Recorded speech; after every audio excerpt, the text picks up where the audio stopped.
Ladies and gentlemen, good evening. Welcome to the official launch of Muslims Facing Tomorrow. An organization dedicated to supporting open intellectual discourse amongst people of all faiths and traditions. My name is Savita Verma. It's an honor to be here tonight and to welcome all of you for being here tonight as well. Some of you have traveled long distances. We'd like to thank you for your very special efforts. Without further delay, I'd like to invite the youngest members of Muslims Facing Tomorrow, Ines Baleska and Munni Subhani, to come up and lead us. I'd like to request all of you to stand for national anthem. Thank you. Slide it in. Thanks, Munni. Thank you, Ines.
Thank you, Ines.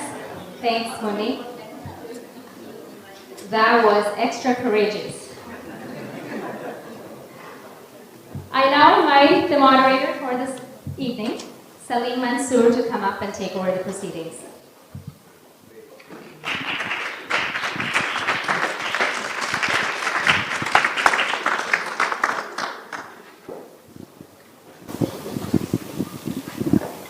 Now I cannot match my little daughter.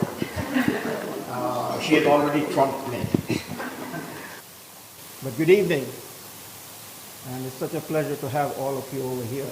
as we say, Assalamu alaikum, peace be upon you, and welcome you to, thank you, welcome you for this launch of our group, the organization, Muslim Facing Tomorrow. We have an evening today planned for you, for us, to start this organization rolling, and we will have the first part of it devoted to a few speakers, starting with our president, Raheel Raza, and our keynote speaker, Dr. Zuhdi Jasser, who's coming from Phoenix, Arizona, all the way to be with us this evening, and of course, Kristen Williams, who is with us, and we'll be talking about them shortly.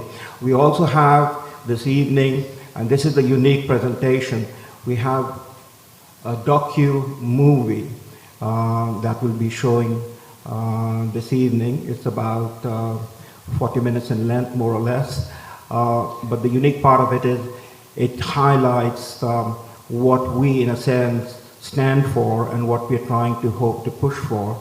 The gentleman who is the writer and producer will be introducing the movie in due course.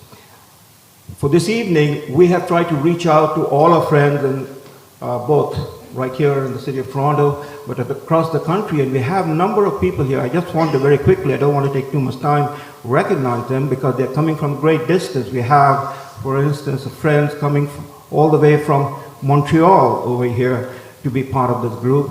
From Ottawa, we have one of our member of the board, advisory board here, David Harris. We have friends coming from London, Ontario. So we have a number of people who have come from quite a distance to be with us this evening. We also have received messages from friends from abroad. We have sent our own information to various officials in the government of Canada and Ottawa. And we have very kindly received a message from Senator Pamela Williams. And I just want to quickly share with you the message that was sent by Senator, the Honorable Pamela Wallens, to us on behalf of the Government of Canada. So here it is from Senator Pamela Wallens. It's addressed to our President, Raheel Raza, and I quickly want to read it to you. I'm very happy to send some words of support for the cause of religious freedoms, equality, and liberty, as these are principles that our government stands firmly behind. The Prime Minister has clearly stated that he will make religious freedoms a priority for Canadian foreign policy. The Government of Canada has plans in place to create a new Office of Religious Freedom to protect the rights of individuals and monitor these rights around the world. And this office will promote religious freedom as a key objective of Canadian foreign policy. Canada is a country of many ethnicities and religion, but we all share one humanity, one of tolerance, one of acceptance, one of peace and security. Foreign Affairs Minister Baird perhaps said it best during Office of Religious Freedom stakeholder consultation. Our position will not soften, our determination will not lessen, and our voices will not be diminished until all citizens can enjoy the freedom and right we hold to be universal and true. The Honorable Pamela Wallens, Senate of Canada. That was very generous of her to write that message to us, both on her part and on the part of the Government of Canada. Now, without much ado, because we do have a sort of a full evening, the first part of it, I want to invite our President, Dr. Raheel Raza. It is Raheel Raza's grand initiative that we are here this evening doing what we're doing, coming together to launch Muslims Facing Tomorrow. We have the leaflets outside. I hope you have had a chance to pick it up, that lays out our mission, our objectives, and our vision, and I hope you have a chance to take a look at it. And perhaps during the question and answer period, we have set aside some time for it that you might want to ask a little more about it. But again, without much ado, I want to invite Raheel Raza for her talk this evening.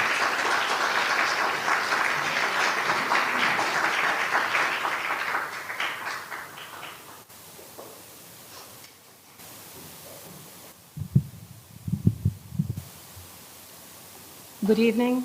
Thank you all for being here. Let me especially thank our keynote speaker, Dr. Zuhdi Jasser, who has left a very busy schedule as a physician to be with us at this historic launch of Muslims Facing Tomorrow. I would also like to thank our eclectic advisory board. David, are you listening? Eclectic. Christine Williams, the media, bloggers who have put the word out, volunteers, and artist Fahim Hamid Ali, whose work you see outside in the foyer. MFT, and I'm going to use the term MFT in short for Muslims Facing Tomorrow, is not a religious organization, but a movement of Muslims from all backgrounds, traditions, and nationalities to face tomorrow, to face the future, unlike what some of my co-religionists would do, which is face 7th century yesterday. Our aim at MFT is threefold: to expose, educate, and embrace. We wish to expose those elements among us who totally disagree with Canadian values, yet insist on using them for their own nefarious purposes to conquer and infiltrate. We wish to expose those who don't have a sense of loyalty to this land and would therefore harm without any qualms. And let me illustrate this point. A few months ago, I was part of a panel discussion about Canadian values, and my opponent was a young Canadian lawyer from a caring Muslim organization. You know who I'm talking about. And he had total disregard for Canadian citizenship and its value. He stood by as a member of the audience commented, and I quote, "Canada has no values, they adopt the values of Israel." To which I responded loudly, "Canadian values are the values that your mother taught you. And if these are the values of Israel, your mother would be proud of you today."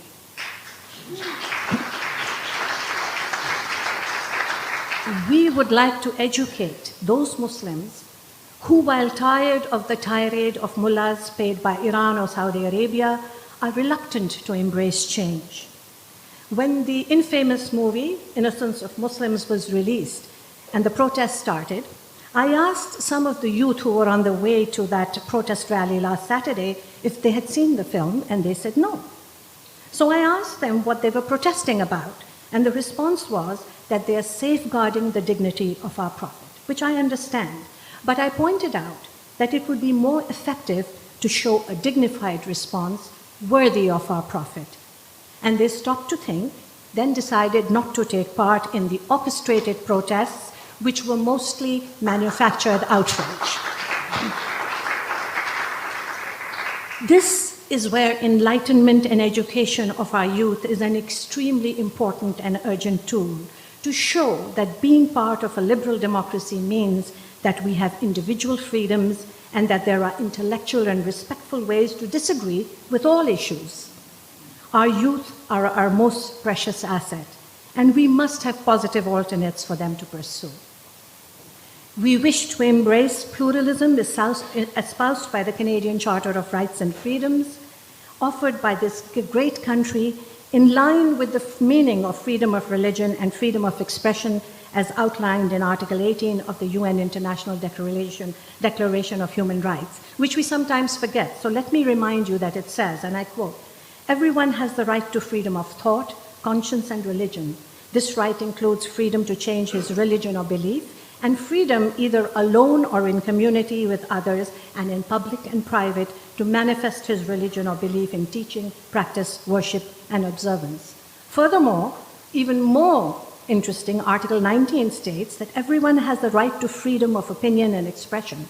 This right includes freedom to hold opinions without interference and to seek, receive, and impart information and ideas through any media and regardless of frontiers. This notion of freedoms is in sync with our mission and objectives, as you will read from the flyer outside or on our website. It's important to note, of course, that with freedoms comes a huge sense of responsibility to adhere to those values of respect and dignity that our mothers taught us. My friends, and you are my friends because you're here tonight. For me, the reason to set up this movement is because it's time to give back to Canada. And no organization or movement can be successful without the help of people like you. We are grateful for your presence and support because MFT is an important initiative for all of us. I would like to acknowledge the presence of members of the MCC among us today, who, like you, have come to show support, and my friend Judge Bromstein, who is also here to show support, and of course, each and every one of you. And please do stay on to see the movie because it will really open your minds and your eyes. I would like to take a moment to add that for me personally, MFT is the culmination of a very, very long journey. You know, I was born a rebel. I was born an activist. And to see a movement that is, in the words of Daniel Pipes, modern, democratic, humane, thinking, reasoning, literate, liberal, good neighborly, respectful of women, homosexuals, atheists, and everyone else, one that equally respects the rights of Muslims and non-Muslims. However, you will all appreciate that this is not an easy task. Why? Because of my gender. We live in times when a Muslim woman speaks out or is qualified to take a leadership role, she's called militant. There was an article written about me that said that militant Muslim woman. They also say I have too much direct eye contact for a Muslim woman. They don't know I can't see without my glasses on. So they say that if a Muslim woman speaks in ways expected of a woman, she's seen as an inadequate leader. If she speaks in ways expected of leaders, she's seen as an inadequate woman. However, we have a long history of Muslim women in leadership, and we are going to continue that for the next generations. In some societies, women are not allowed to speak out. And if you bear with me for a few moments, I'm going to show you something which is going to hold your breath back, but please share with me why it's so important to have women in the forefront. If I could have the DVD and the lights off, please.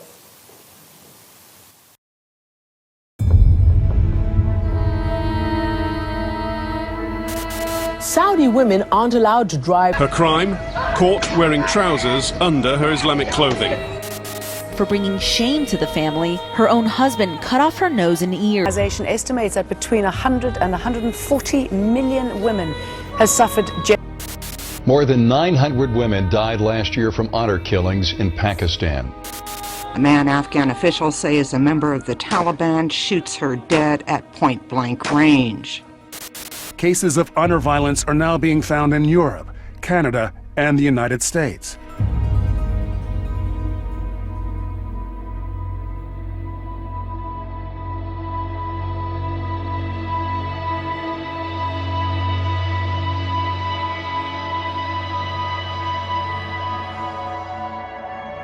It's systematic discrimination, brutality. We're talking kidnap, rape, abduction. We had a case of stoning of a woman just last month. I was 14 years old when my mother presented me with the photograph of the man I was promised to when I was 8 years old. A friend of mine was arrested and sexually assaulted. This was somebody I care about very much who said to me, you have something to say. No matter how many times people tell you it's not legitimate, you have something to say and you must. That is the crux of all the problem, because people are, slapped with these labels of being an Islamophobe, and people don't want to speak out. And when you do dissent, you are threatened, you are bullied, you are intimidated, and that's happening here in the United States. An Iranian women's rights activist was brutally gunned down just yards from her home. My mother, when I started the organization, the first thing out of her mouth, she said, "You're gonna get killed." I've had fatwas, I've had death threats, I get hate mail. The threats to rape you, burn your face with acid. I'm afraid all the time. But that doesn't mean you can't also be courageous. From Bahrain to Egypt, women have raised their voices and their fists in demanding universal rights. Women in Saudi Arabia campaigning for the right to drive. It's very, very easy to break a twig or a stick. But when you bundle them together, you can't break that. These dialogues are so important, and people should not be afraid to ask questions. The continuation of this dialogue is in need to make the realization of the importance of women's voices with the support of men and women, of other faiths, of other cultures, other communities, because without them we cannot make a change.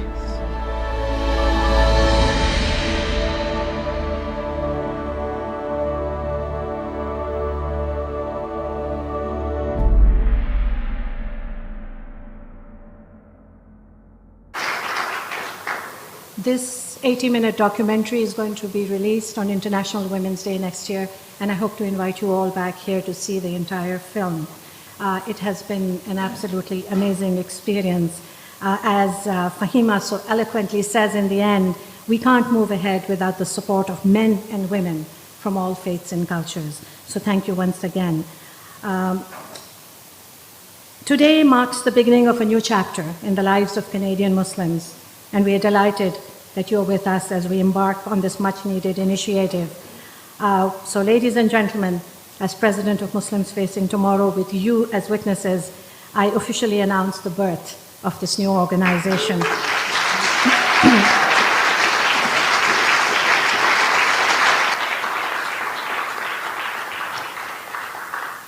Those of you who are women in the audience know how hard it is to give birth, so we certainly appreciate this long journey, and we're so delighted to be here. Oh yes, and of course, so those people who pretend to be very caring must be very, very careful, because we are going to be watching them. I will conclude with an homage to Neil Armstrong, who also set out to conquer vast frontiers and said, "This is one small step for man," and I will add woman here as well, one giant leap for mankind. Thank you all so much.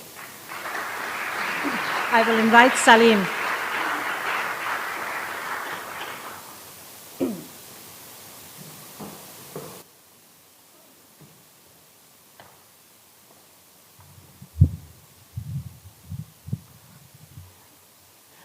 What needs to be said, and of course Raheel didn't say it, but I'll say it because it's my privilege to say it, that we men will never be full men unless we have the support and the contribution that women make daily in our lives.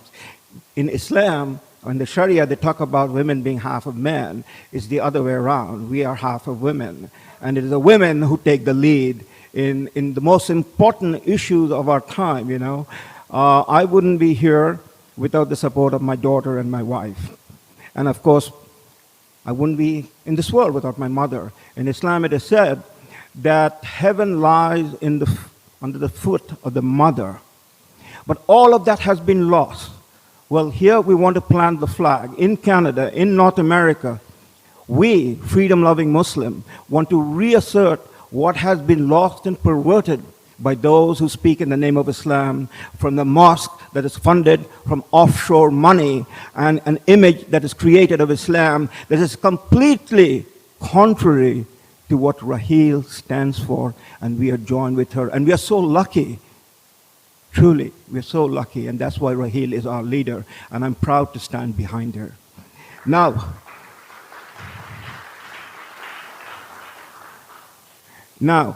I want to introduce you another very brave, proud woman in her own ways of her struggle and what she contributes to the Canadian mosaic. That is our next speaker, Kristen Williams. Kristen Williams, I just want to take 90 seconds to introduce her, to let you know who she is. Kristen Williams is a federally appointed director with the Canadian Race Relations Foundation.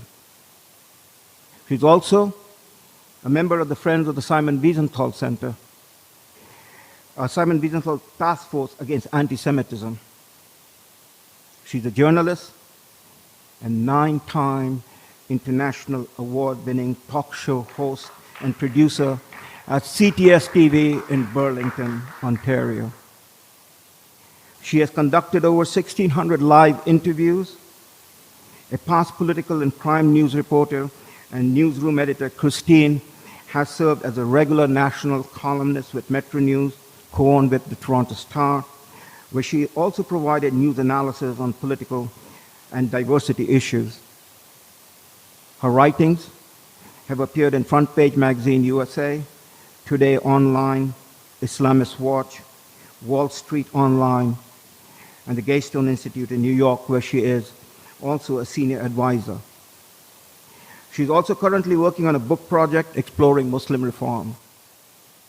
But you know, all of that is in parentheses when it comes to Christine. She's my sister, and I'm so proud to be a friend of Christine. You know, Christine.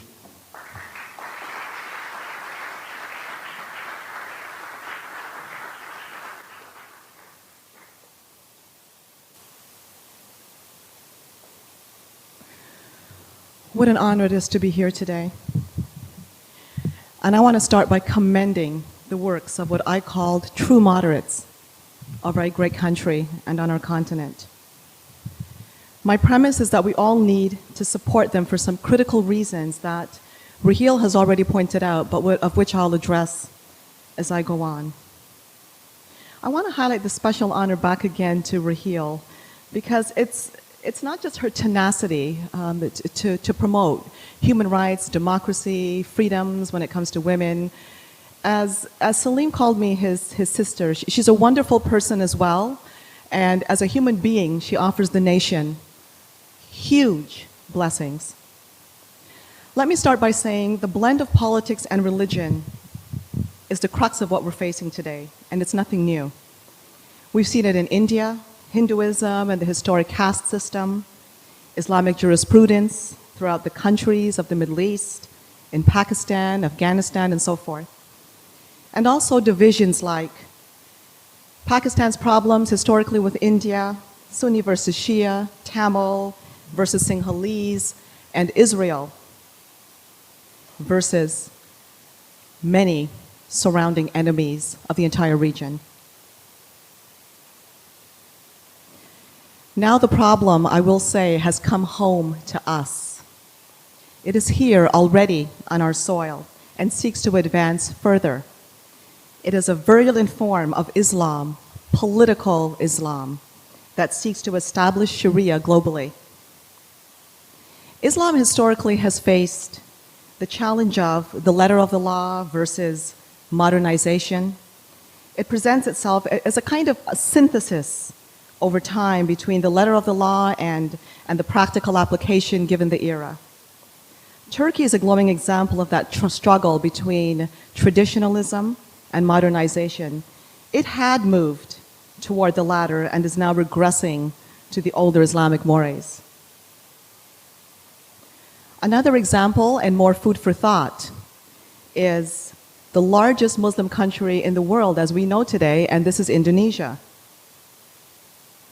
Now, this country, being the largest Muslim country in the world, is a Muslim country, but it is not an established Islamic state. They officially recognize religions like Protestantism, Catholicism, Buddhism, and Confucianism. That country, too, has undergone the struggle over time of Islamism, trying to establish the practice of Islamic jurisprudence, but to date, it has remained checked. The recent upheavals that we see going on in the Middle East as a result of the anniversary of the September 11th, I mean, we knew this was, it came out. In fact, the United States finally announced that it was a planned attack, but it was blamed on this amateur film that came out that was deemed an insult to Muhammad and to Islam, and sadly ended up in the murder of Ambassador Christopher Stevens along with 3 other Americans. This is very significant. The subsequent incitement that we saw by a host of Islamists, such as Nasrallah, the head of Hezbollah, is very significant as well. Free speech is a hallmark of our democracy. We do not legislate, and we cannot legislate common decency and morals. For example, I would say that it is morally reprehensible to burn a Quran and to insult anybody's deity. But there is a fact that we're facing here, folks, that it is our constitutional right to do so. And both of those represent a fundamental difference. None of those who prize democracy, and I assure you anybody sitting here wants to be living virtually under a form of the blasphemy laws that we see happening in Pakistan. But when people are living in fear for their lives, or they're threatened with death as a result of insulting any deity, that's virtually what we're starting to live under. Many vile insults have been hurled against Christianity. One thing created an upheaval was Christ presented on the cross, submerged in urine. But we didn't see a global quest to kill those who would have presented such what they tried to deem as art. Another troubling example of a global quest for Sharia dominance. What was taking place that was leading up to the shutdown of the Iranian embassy that we saw in Ottawa. I addressed that subject a month earlier with the Gatestone Institute. It was uncovered that the cultural counselor working out of that embassy, he was calling for Iranian nationals to resist Canadian culture, to occupy top positions and to infiltrate the Canadian government and to ultimately attack the United States. The lid was eventually blown by 2 Iranian dissidents and translators because this man had been giving an interview in his own language of Farsi, but the cover was blown of what his genuine agenda actually was.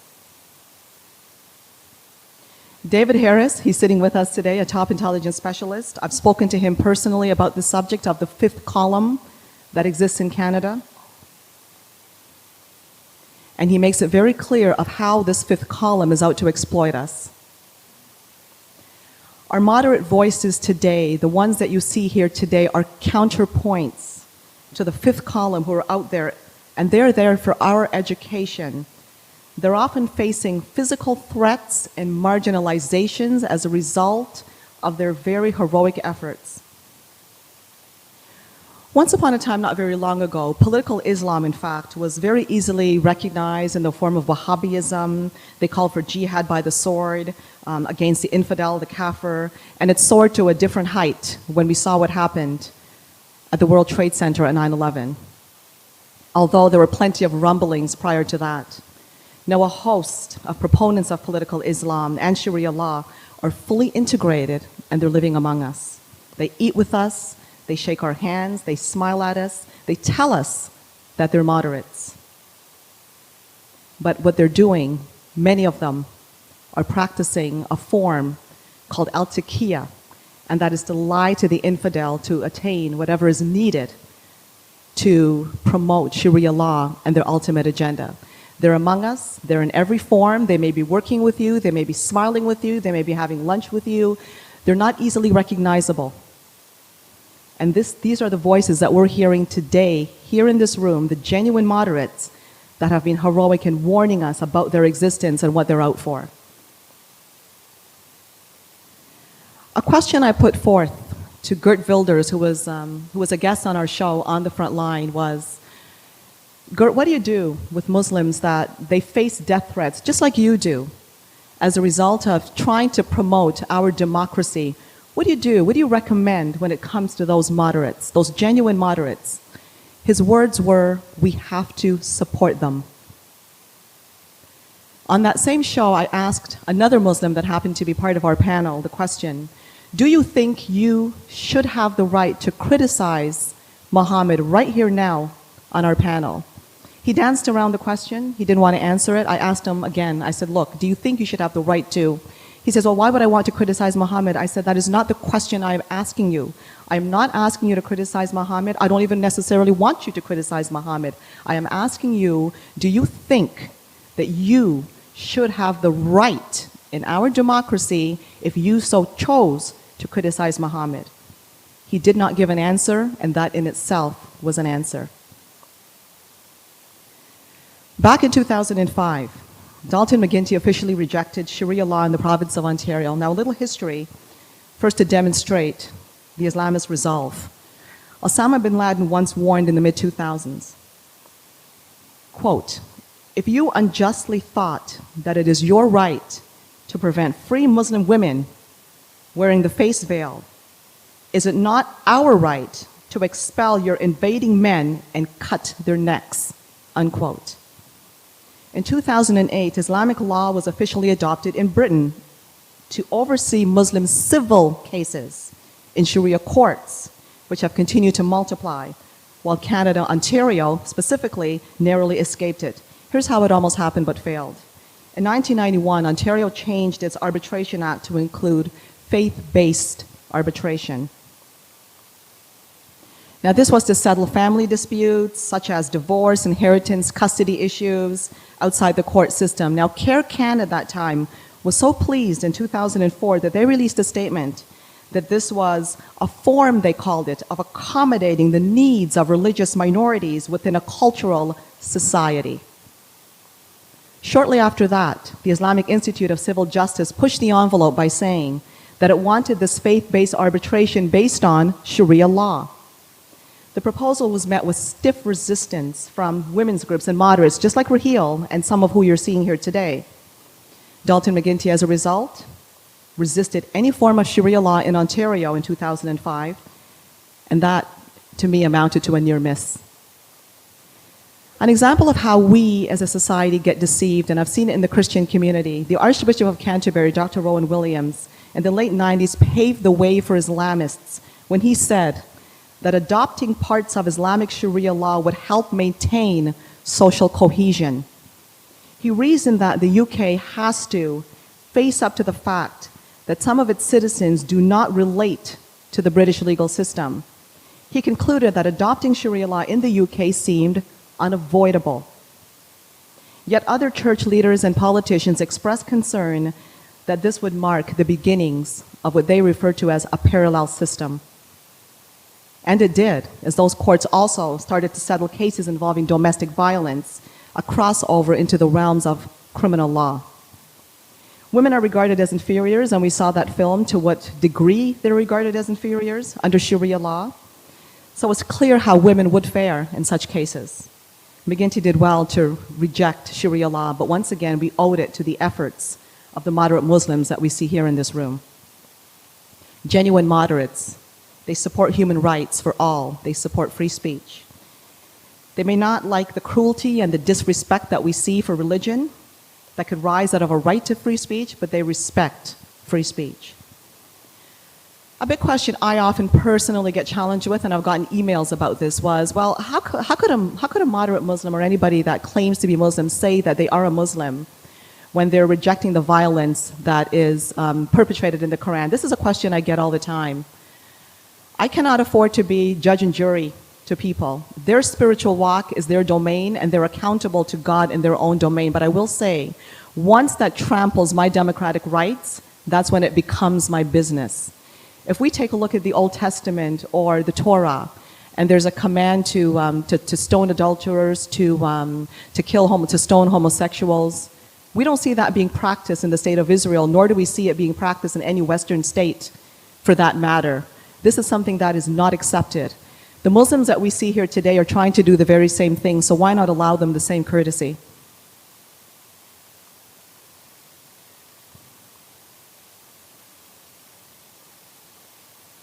Once again, I want to say that these are the Muslims.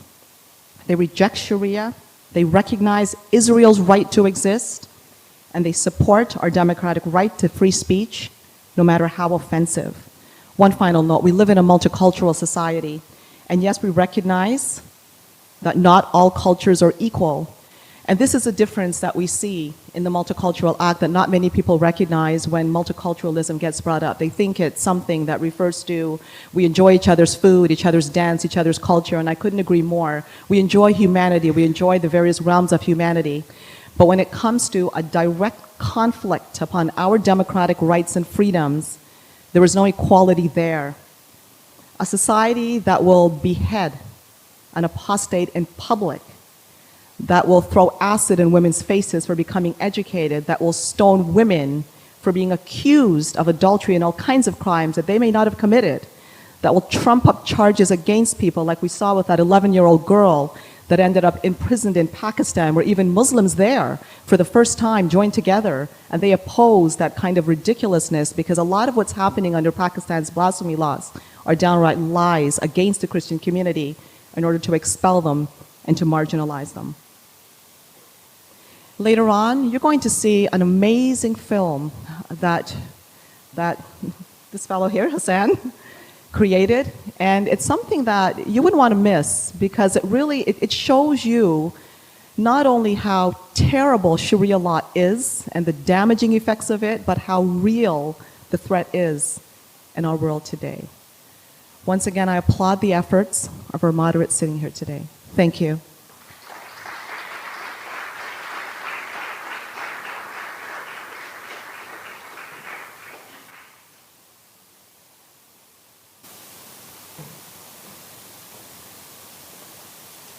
And now, ladies and gentlemen, it gives me a great deal of honor and pleasure to introduce the keynote speaker for this evening. So I have this double task. I'm going to read the textbook bio, but then I'm going to tell you what I really think. For those of you who may have missed the flyer outside, Dr. Zuhdi Jasser is the founder and president of the American Islamic Forum for Democracy, AIFD in short. A devout Muslim, Dr. Jasser founded AIFD in the wake of the 9/11 attacks on the United States as an effort to provide an American Muslim voice advocating for the preservation of the founding principles of the United States Constitution, liberty and freedom through separation of mosque and state. Dr. Jasser is a first-generation American Muslim whose parents fled the oppressive Ba'ath regime of Syria in the mid-1960s for American freedom. Today, he is leading a fight for moderate Muslims who love their faith while embracing American principles and rejecting the hold that Islamic organizations have over American Muslims. Dr. Jasser is the author of The Battle for the Soul of Islam, an American Muslim patriot's fight to save his faith, which is actually being sold outside, so please do pick up a copy. He is featured in 4 documentaries, America at Risk, Islam versus Islamists, A Question of Honor, and The Third Jihad. So please do pick up his book. But I had the pleasure of hosting Zuhdi, as I have told him I can call him, yesterday, and we spent some valuable time together. And I feel like I've always known him. You know, he is that cheerful, long-lost cousin that you want to embrace and adopt. And so whether he likes it or not, he has been adopted into our larger Canadian family.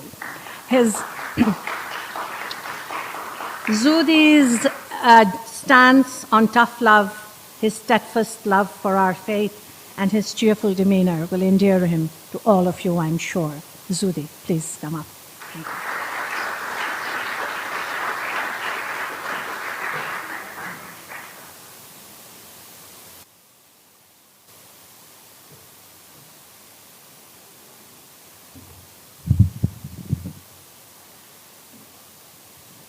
Thank you, Raheel. It's a pleasure to be here and an honor to participate in the launch of your esteemed organization in this august crowd and your board. Okay. And as you all know, a launch of an organization is not the beginning. It's usually stage 3 or 4 of a beginning of a movement that ultimately comes to fruition, not only because of the leaders of that organization, but others in your own community, around Canada, around the globe, that have created a climate in which this organization gets this kind of reception. So I'm flattered to be participating, and hopefully, as you leave here, I think what we can do now is roll up our sleeves and begin the hard work. And certainly there's enough of that to go around. And I just have to say, it has been a pleasure to get to know Raheel and Sohail, and they have opened their home like family. And your organization truly is, we share so much in common. And many of us have had paths that have been crossing internationally for some time, and it's been great to finally come to Toronto. You know, I grew up in Wisconsin, and in the winters I used to tell my mom and dad I couldn't believe there was a whole country north of us. It was so cold, but I'm glad to be here. I haven't been in Canada since I was 10. We went to Thunder Bay at the time, but so it's nice to be here. But I am a Packer fan, so I apologize to the Canadian football fans here.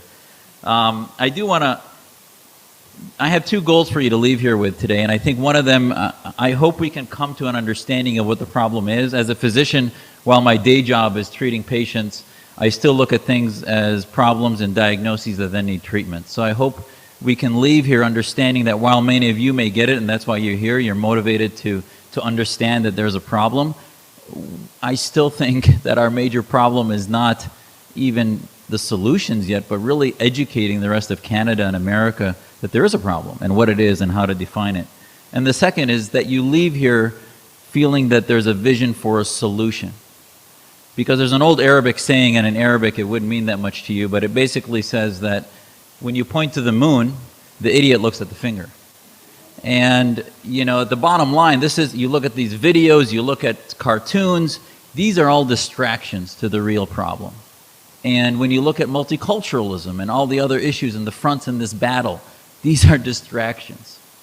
While the Islamists continue to progress and move in their fronts, we continue to inwardly self-combust because we're not looking at the moon.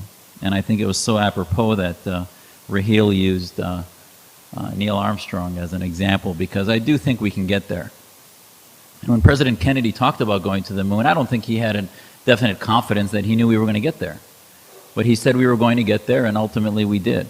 And I think it's similar. I get a lot of pushback from both sides of this equation. And I'm seeing my own country get torn between two extremes. And Muslims, make no mistake, we get exploited as political pawns in the election cycles. And I'm sure that probably happens here. Where one side of the equation exploits the Muslim issue and says that they have the solution to protect minority rights and they'll prevent the oppression of Muslims. And the other side says that they are going to keep Canada safe and national security and understand terrorism and what the problem is. And in the meantime, nobody's talking to Muslims about how to solve a Muslim problem that needs a Muslim solution. And because we're only 1 or 2% of the population, they really don't have to care much about us as long as they check the box of minority issues, because we're not necessarily going to ever feasibly take over Canada or America. But the issue is not taking it over. The issue is, if Muslim communities separate out and ghettoize, we will miss an opportunity that the ideas that my parents came to appreciate in Wisconsin or wherever we are, and now I live in Arizona, but these ideas could be the seed, the plants, the growth, the future facing Muslims for tomorrow that would be the solution to this tipping point that's happening in Egypt and Tunisia and hopefully in Saudi Arabia, in Pakistan and elsewhere. These ideas can only be discussed here. If we do these organizations in Egypt or in the Middle East, our half-life would be 3 months. And yes, we're under threat and all these other things, but it pales. I have family that are living right now in Syria and they don't know if they're going to have a meal tomorrow. 1 minute their water's cut off, the next minute they have no communication. They don't know if a bomb's going to land on their building. So, listen, when people complain to me about being under threat, it doesn't resonate with me anymore. Because the freedoms we have in this country pale in comparison to me getting a few hundred hateful emails or maybe some phone threat. And even if it does end up being a significant threat, it pales in comparison to living in a society where you have no freedom to exercise these things.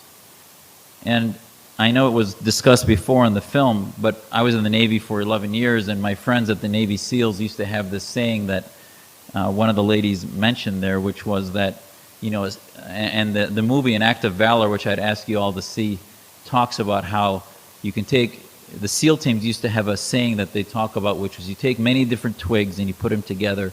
Each one could break really easily. But not only are they tight as a bundle, but there's a cord that wraps around them that keeps them together. And I think when you look at those two things I mentioned to you before, which is educating Canadians that there's a problem, and two, looking at a solution, that solution is the cord that wraps our twigs together. And what is that binds us? The bond is not our faith. We each have our own faiths. You may have no faith.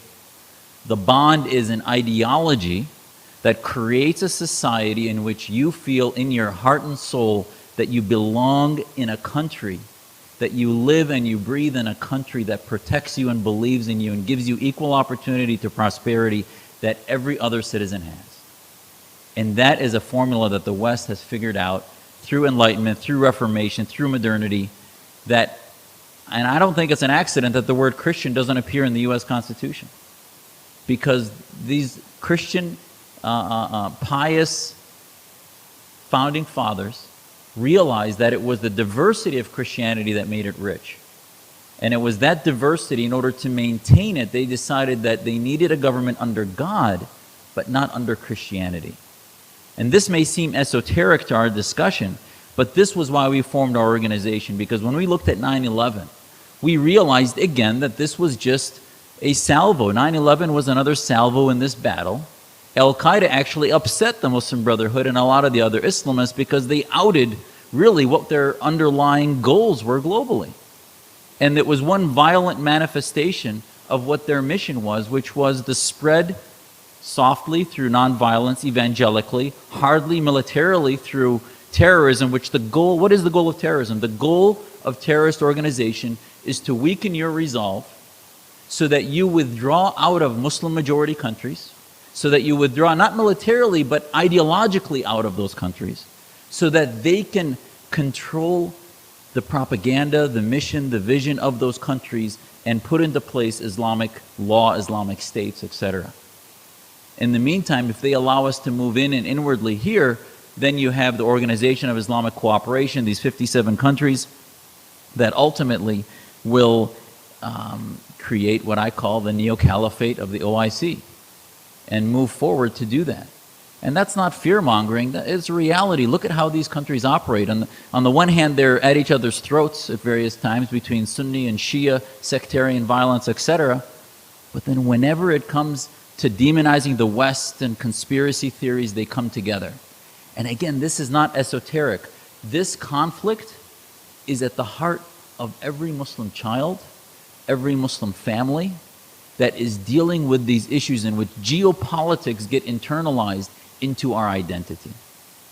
And until all of you can either leave here or go about your day, until you understand that at the struggle of this battle, terrorism is a symptom, but at the core of the struggle is a struggle for the identity of your nation's soul.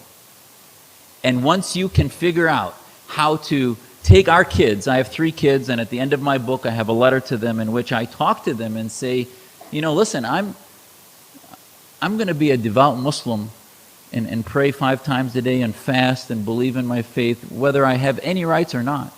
You could put me in prison. And actually, Elijah Izbegovic, the former president of Bosnia, talked about how he was never more Muslim than when he was in jail for 15 years in solitary confinement under Tito. So you don't need government and your human rights to be religious or to be pious. Actually, the less you have, the more, that's really all you have left is God.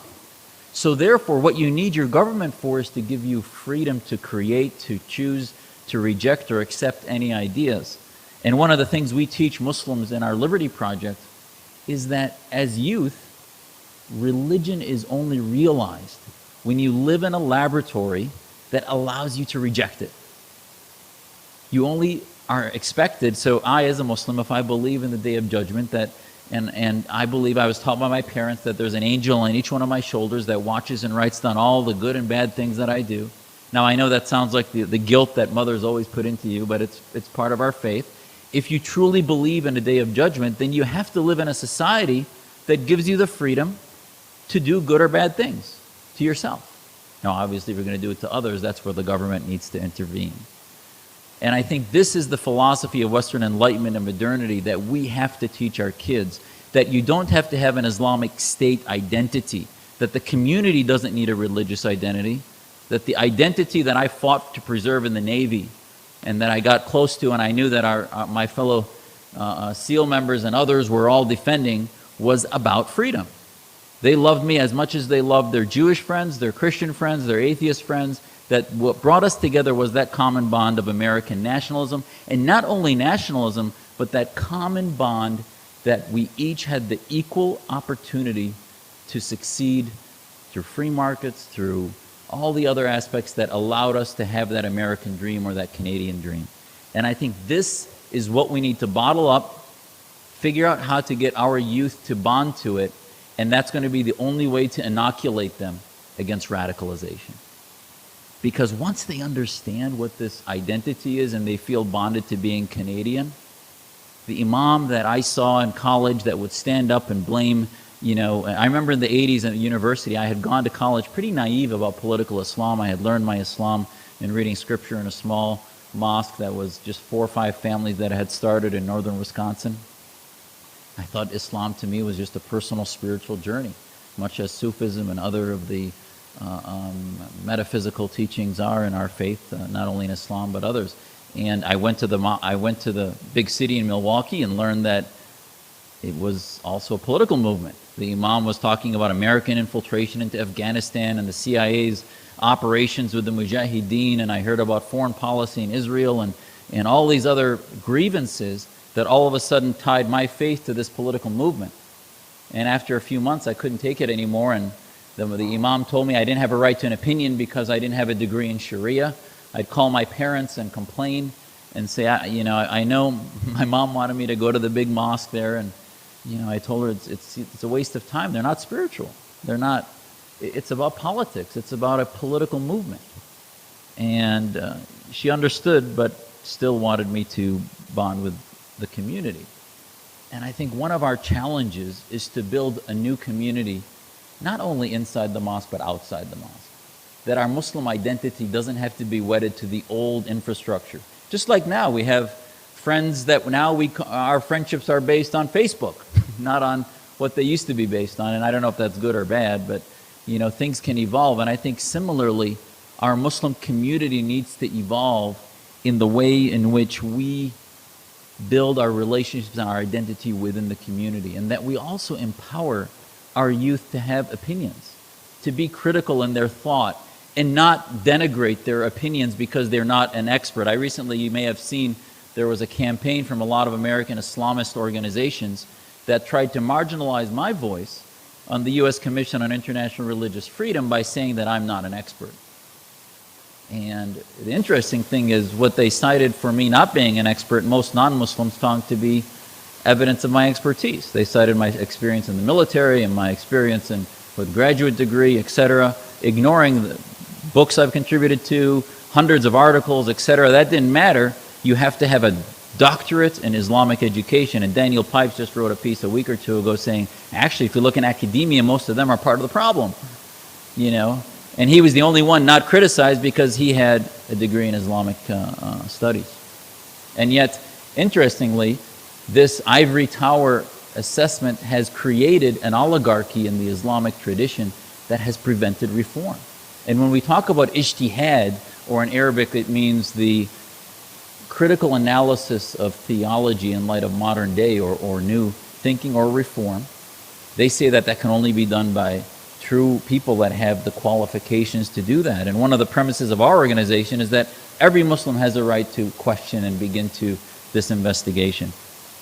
And I look at one of the principles that jumped out at me for Muslims Facing Tomorrow is they said, we believe that our mission and vision are intimately bound with the struggle for enlightenment among Muslims and reform of Islam in the modern world.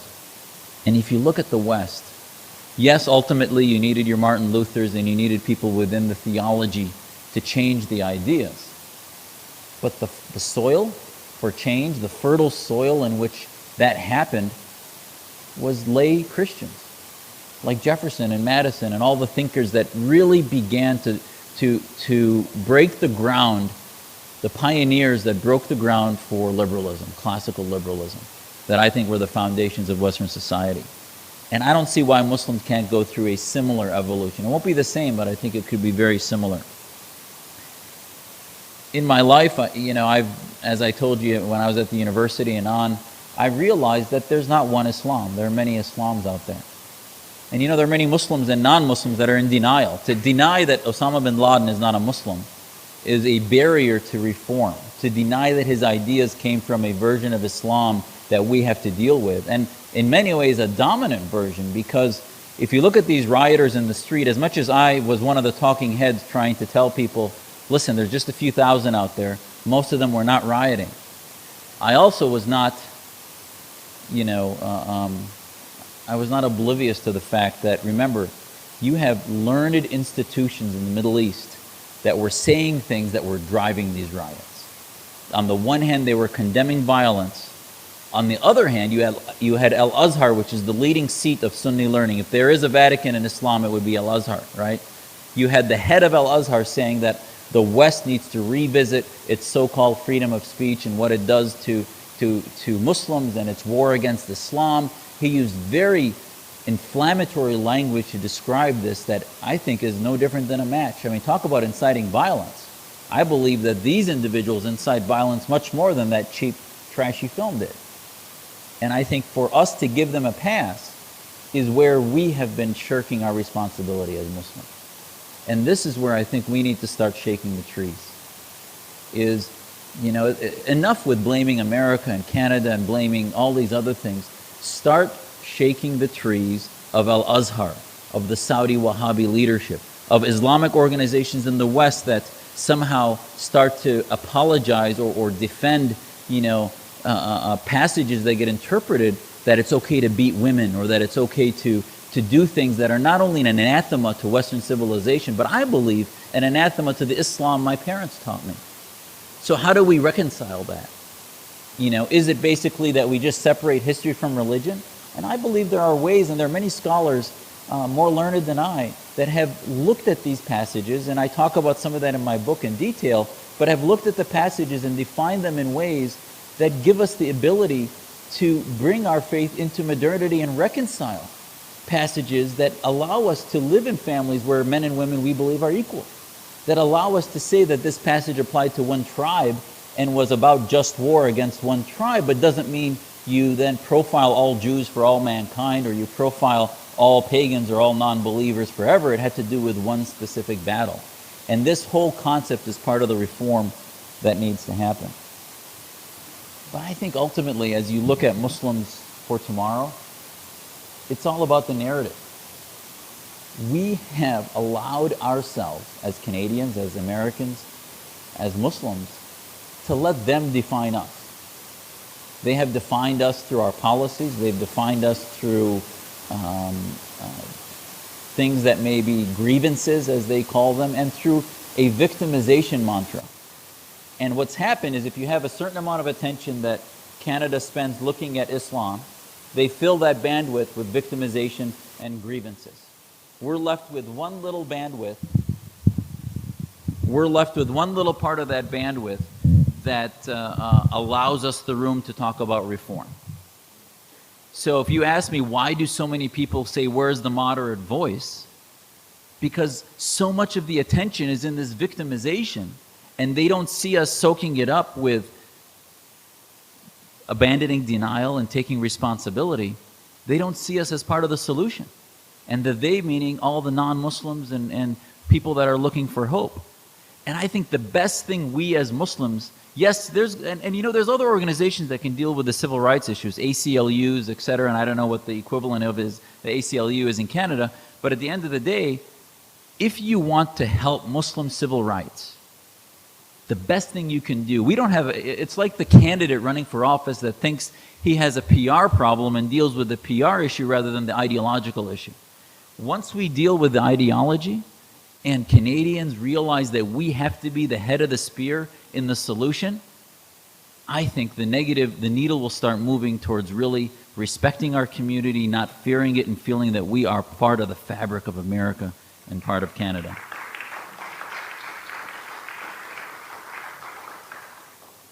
So we need to find our own narrative, redefine what it is to be Canadian American, understand that identity, when you talk to your children that are 10, 12, 14, when they try to figure out what it means, America is not about music and blue jeans and all these things. It's about that you can achieve anything you want.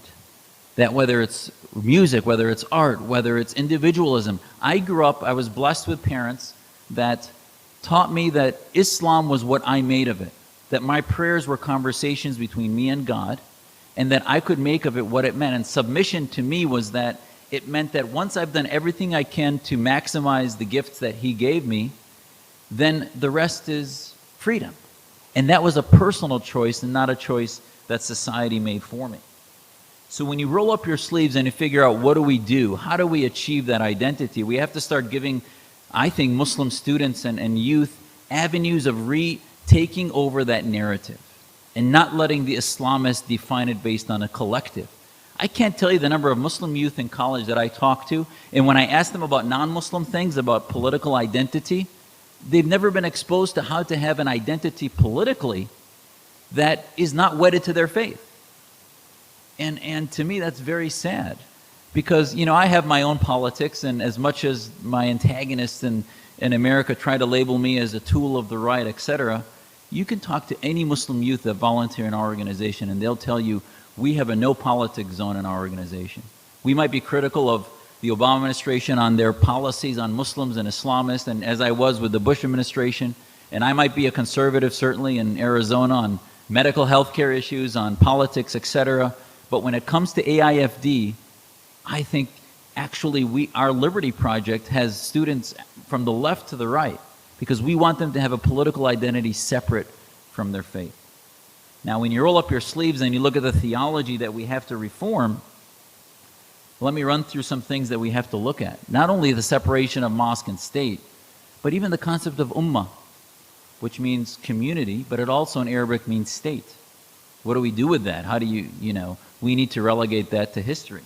What about jihad? Jihad not only means holy war to many, as it's been branded now by radical organizations, but when you have citizenship tied to your faith, we as Muslims have to deal with the fact that the Islamic State, the reason jihad is a collective concept, and the reason the Islamists call it the sixth pillar of Islam, is because it's wedded to citizenship.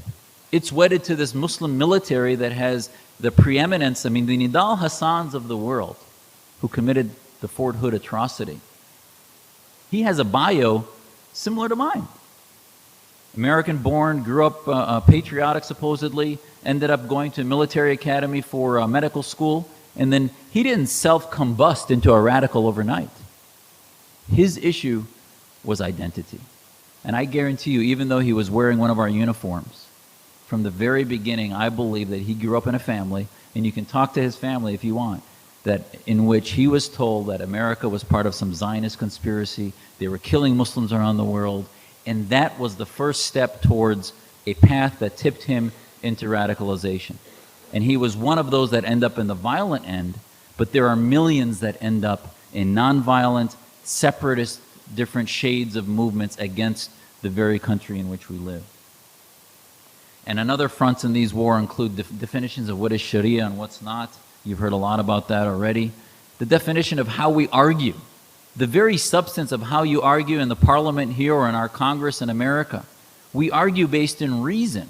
When I try to go argue with imams, I kept trying to confront them with reason, and they'd confront me with oral exegesis of hadith and Quran, which is fine. That's part of the oral tradition that I know is part of discussions of Talmudic law and canon law and etc.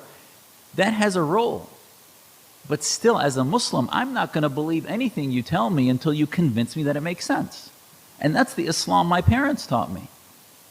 And every religion actually is, I grew up with some Catholic friends that ran through that same type of conflict with organized religion, in which on the one hand, organized religion tries to tell you, do this because the so-and-so, the church, the synagogue, the mosque says so, or the organized religion that says, we want you to believe in the reasoning. And that's really came out of the Enlightenment. And this is part of where we have not had the teachers, the mentors, like the people you see here today, to teach Muslim youth that they have to be convinced by reason and not by coercion. And I think this is the tough love that I've talked about and so many have talked about, is that, you're critical and you take the time and you respect the people you love. If you don't respect people, you won't take the time and you'll just ignore them. But at the end of the day, this labor that we're doing is a labor of love. And I'm not doing this actually for my faith. I think God can protect his own faith, whatever it happens to be to any of you, right? This is not about religion. This is about two things. National security, because the longer you all stay asleep, the Islamists are advancing. They're advancing in Egypt and Tunisia. Saudi Arabia is more cash rich than it's ever been. And all over the world, they are pushing evangelically, and they're figuring out how to do this in a nonviolent way so it's selling to the masses. And they're doing this through a propaganda war that we have been completely missing in action in. I mean, do any of you think that we've actually been trying? Let me ask you, show of hands, how many of you think we have had some type of strategy to counter the advance of political Islam and the Islamic State movement globally? Not one hand. Okay, one person. Thank you. And that proves my point. Is that ultimately we have had no strategy, and you can't counter. The difference is now in the Cold War we had a consensus. Now we had disagreement on how to do it, and I never thought that we should have ever outlawed the Communist Party. But the Communist Party was never looked upon as some moderate, benevolent, pluralistic organization. The communists in America were looked upon as pretty radicals beyond the far left. So why Islamists in America are not looked upon as deviants politically is beyond me. I don't understand why those... I stood in my naval uniform in 1996 at a large meeting, and I talk about this in my book, of the Islamic Society of North America. And Siraj Wahaj, whose face is on buses in New York as being the face of Council on American Islamic Relations, who's doing their fundraiser again for CARE, has spoken for ISNA and other organizations, stood up and held up the Quran and said that we as Muslims should strive to change the Constitution with this, because this is a book of God, and the Constitution is written by a bunch of men. And I went to one of their mics that was supposed to be used to announce bazaars and announcements, and I said, this is the last time I'm ever coming to this meeting, and what I just saw was sedition. And you're free to disagree with foreign policy. And this was in 95, so remember, this work, as much as what you're doing now is launching, this has been going on for years within the Muslim community. I think all of you are just beginning to wake up to it. And we can't do this without you. You know, I remember my wife, actually, her family was at that meeting. I hadn't met her yet. I met her 4 years later. And when I met her parents, they're like, oh my God, we remember you. And, you know, they didn't disagree with me. But the saddest thing was not only Wahaj, who's still giving speeches and was a co-conspirator in the 93 bombing, and was a witness for the blind sheikh, who now the president of Egypt is trying to get out. So the issue is not him. The saddest part was, after I made the statement about sedition, maybe 10 or 12 people came up to me and said, listen, Zuhdi, please don't leave. We need you here. And I said, listen, I'm an officer. I'm here. You know, I'm out of here. But the 4,950 were silent and didn't think that they needed to do anything. And to this day, despite all that we write and do, there was too much silence, because either they don't get it or they don't want to participate in the solution. So ultimately, you know, why do we do this? It's not about our faith.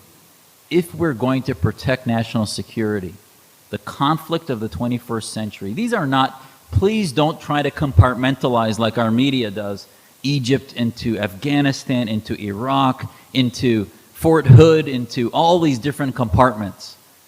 That becomes a whack-a-mole program. And that's really what now our largest agency in America is, the Homeland Security Department, largest agency. And yes, they've been very successful. But of the last 250 arrests on terrorism, 185 were Muslims. So I don't care what type of denial system you're trying to use, when 1.5% of the population are 85% of the terror arrests, Houston, we have a problem. You know, and what do we do with that? Is it the fact that Muslims are being targeted? No, I think it's the fact that, you know, I have never personally, I testified this to Congress, I have never seen an imam preach violence. But I have seen them give this insidious sort of us versus them about Americans, this insidious sense that the West is trying to kill Muslims, and that somehow we are estranged, we're visitors, home is in Pakistan or in Syria, and all of this recurrent theme. Or the most subtle and I think dangerous part of insidious separatism is when they say, oh, no, Zuhdi he's trying to get you guys all scared because we follow the laws of the land as a minority, and it's democracy if we become a majority to change it to an Islamic state. I mean, and then they say it's fear-mongering to call that a fifth column? I mean, they don't even understand democracy. Because democracy is not about mobocracy, where 51% can destroy the 49%. And America took a while to understand those principles ourselves. We needed a civil war, really, to really bring home those principles, and then ultimately a civil rights movement to remind us what the First Amendment was, that it truly was blind to race, color, and other things. But Islam is not of race. It's an ideology. It's not protected. Beliefs should not be protected by the Constitution. Individuals are protected by the Constitution. And I think this is the part that we as Muslims need to start to understand and start getting clinics in training our youth about the importance of that. And we can begin to build coalitions. I talked to some of the Coptic organizations that we're looking at now. They were considering whether they should form a Christian Coptic party in Egypt. And I said, well, that may be reasonable, but what you do is you marginalize your voice. Form a coalition with the liberals, the secularists, all the others that believe like you do. Use it as that bond that wraps around the twigs and makes you all stronger, not just from one faith, and you can then counter the brotherhood that actually in the first election only got 25% of the vote. So the Islamists are taking over because the soil that was tilled by the dictators fed them, because they wanted to, just like Marx talked about religion being the opium of the masses, the dictators fueled radical Islam so that they could keep telling their population, we have to have these laws of oppression in order to control you autocratically, etc. Gaddafi said it about Al-Qaeda, Saddam said it about the Brotherhood, and Assad saying it now in order to legitimize the slaughter and genocide of his people. This two fascism, secular fascism and theocratic fascism, has destroyed the soil so that liberty could not be planted. And somehow we think that, well, people ask me, well, Zuhdi, who can we support? Give me the people that we should support in Syria or Egypt. And it's sort of like, going into a home where the parents are psychiatrically ill and alcoholics and have been abusing their children for a generation, and telling me that, well, which child should we support? It's going to take a while. It takes building new institutions and helping them create new soil, till new soil that can then be planted with freedom and liberty, things like Council for Muslims Facing Tomorrow. And I think these things are not like a light switch. It takes a generation. But at the end of the day, it doesn't take that many people to shift the tipping point. Iran in 1979 shifted it towards theocracy, and look, now they're stuck there for over 30 years.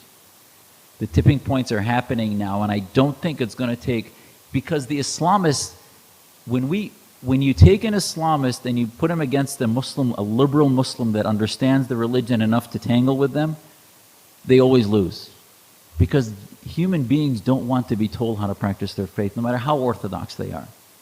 And that argument will always lose, but we've not been fighting it. And I want to finish by telling you that, many of us are told that, well, you as lay Muslims, this is your private Islam. It's not Islam as we know it. You're really tilting at windmills. And I would tell you that reach out in your own life, and if you know Muslims that are moral people, that are honest, that have integrity, that believe in the golden rule, they didn't get that out of a vacuum. If Islam truly taught terrorism and violence, I think the world would have ended a long time ago. You're talking about a quarter of the world's population. Political Islam is a manifestation of the last 100 years. Now, I'm not telling you that before the Brotherhood you didn't have seeds of political Islam. Certainly, the Prophet himself did not talk about the separation of mosque and state. But does that make my ideas a bid'ah or an invention? Maybe. But Islam, I don't think, is hostile to inventions. Now, that might be heretical to the Wahhabis, but if you look, there are many scientific inventions that Muslims look very positively towards and have in our history. So why would political science be hostile to invention? And I think this is the part that we need to break loose, is to tell our children that music, arts, political science, philosophy, all these things, it's no surprise that when Cornell or Brown or Harvard go and put schools in Qatar or Abu Dhabi, these are medical schools, they're science, they're not philosophy and literature or journalism schools. This is what we need to start doing, and ultimately I think we'll win. And I think at the core of this is the liberation of Muslims themselves from the shackles of And I think one of the things you can do is so many Americans think that things that we take for granted, Muslims will do naturally, which is to feel that you can speak to authority or speak to power. There's so much fear out there. I've talked to youth that say, well, if I get this wrong, I'll be cursed forever. And I make mistakes, but my mistakes I then recognize and say, you know what, I should have read this and this, and now I adjust my ideas. That's what people of integrity do. But you don't then fear addressing these things publicly because you're going to become a kafir, or you have become a disbeliever because you stated something that later you learn through education and discussion, because you can't change that which you haven't had the courage to face. And I think ultimately you go back to the Navy SEALs, and they tell us there is no honor, without valor. And I think it's interesting that these organizations are beginning to build the foundations that our children can live on. And the fronts of this conflict are many. There's the tribalism versus the individual.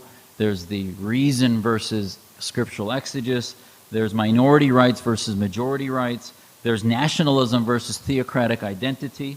Reverence for religion versus reverence for God. There's truth versus corruption. There's so many there's gender identity issues versus misogyny and racism. And it's amazing to me that so many of these fronts, we start to say, well, it's just too much to face. It's not too much to face. The simplest thing, I think the tipping point in the West was the separation of church and state, and not religion in the public place, but the Establishment Clause. And if you can take your youth and begin to explain to them that that's the rope that binds them together, is this Canadian, American, German, Dutch, this Western understanding that what binds us together is a common vision, a lens that which we look through everything, which is based on liberty. And Thomas Paine talked about in the American Revolution and said, this is the time that tests men's souls. I think that we as Muslims have a lot of work to do. We're battling for the soul of our faith. I truly believe that. But ultimately, as non-Muslims, you're battling for the soul of our nation. And multiculturalism is going to kill us if we don't have the courage to separate spiritual personal practice from a theopolitical movement that seeks the domination of not only their own 57 countries, but the world, because they think that somehow the lens that we need to look through the world is through their faith, which is not my Islam, but it is a version of Islam. So I congratulate you on forming your organization. I pray for your safety, for your courage, and your success. And know that there are many of us twigs out here. I've known Tariq Fatah, Farzana Hassan, and many of the others that are well known in this community for some time, and we've been working together in coalitions for years, building that bond together. And I believe in competition. I think competition is a great thing. That's what makes the West successful. And I think the more we have twigs to put together, the more we can reinforce that bond that seals us. Thank you.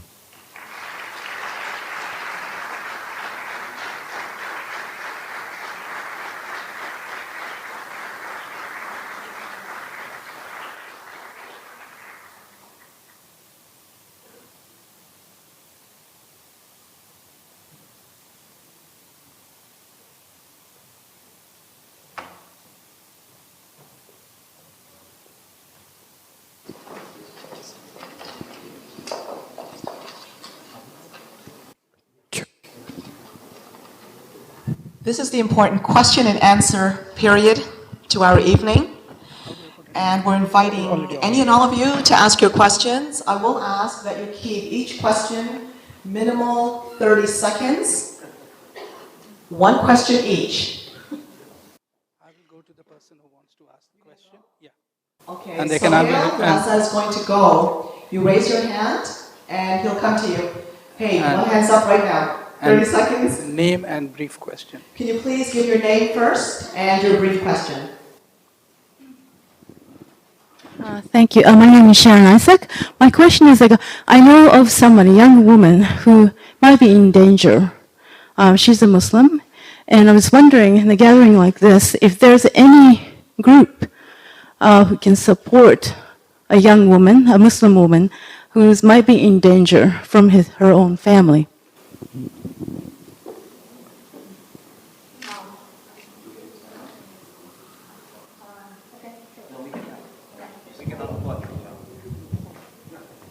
No, there's a...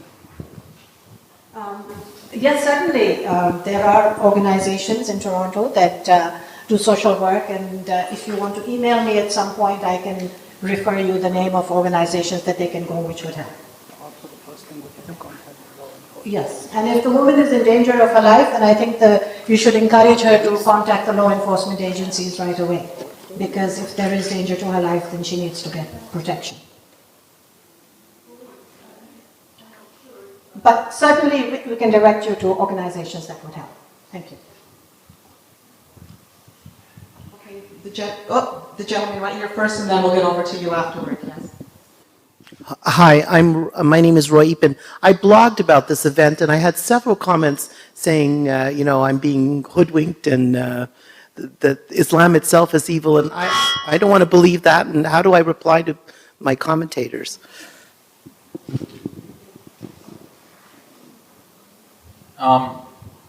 I think it's interesting.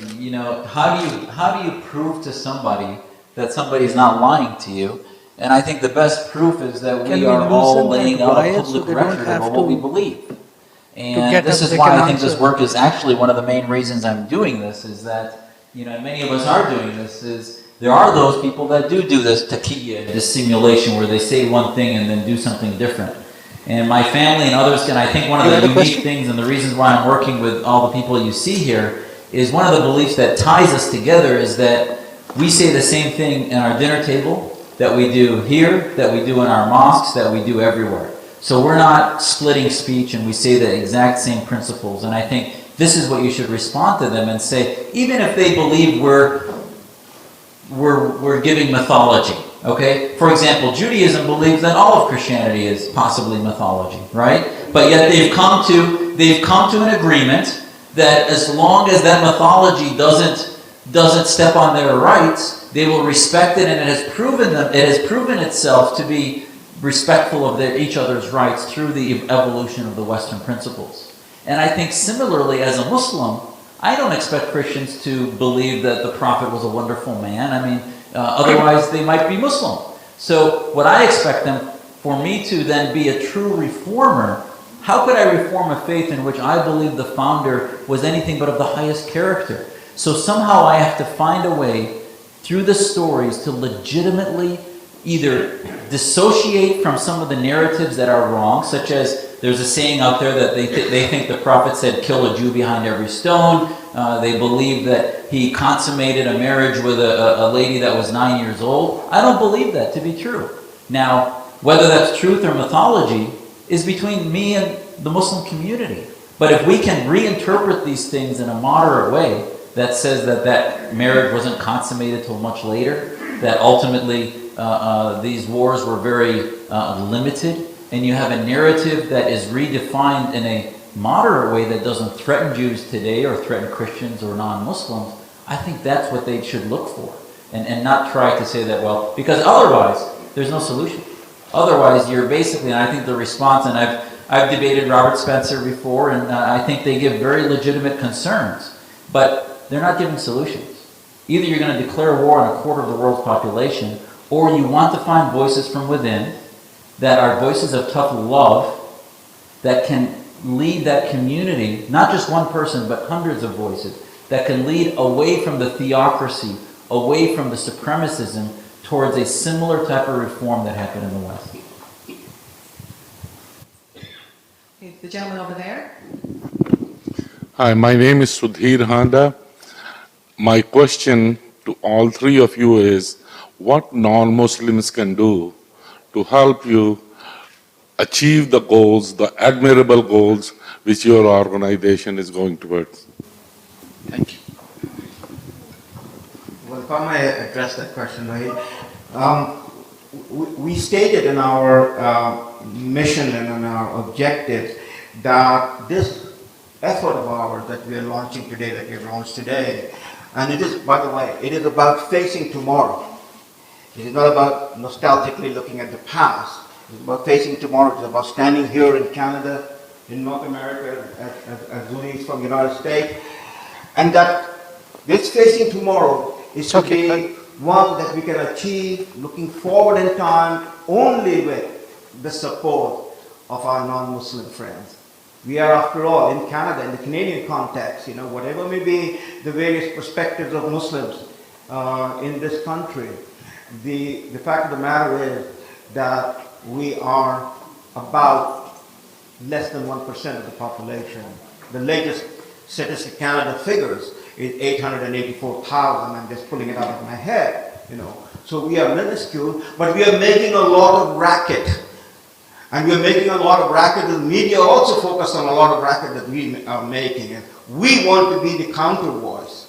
And we can only reach out and be the counter voice if we have the support of the non-Muslim friends.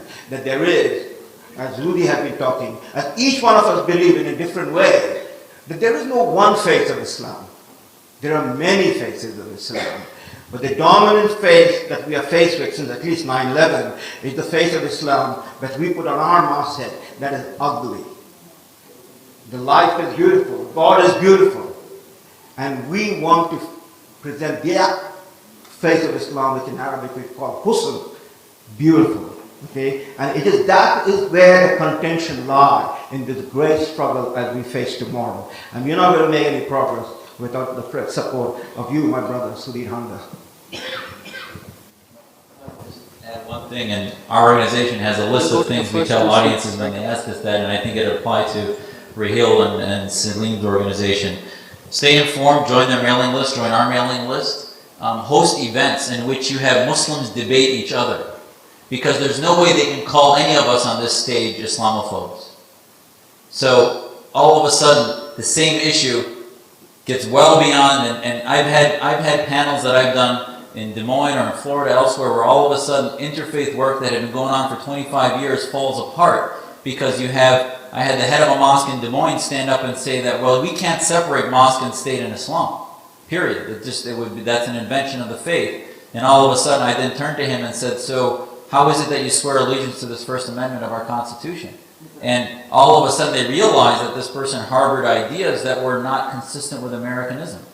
So have us get panels where you push, and sometimes it takes you to pull some strings where you have your mayors, your political leaders, push some of the Islamists to debate the Raheels and Salims of your community and the Tariqs and others, because they won't do it.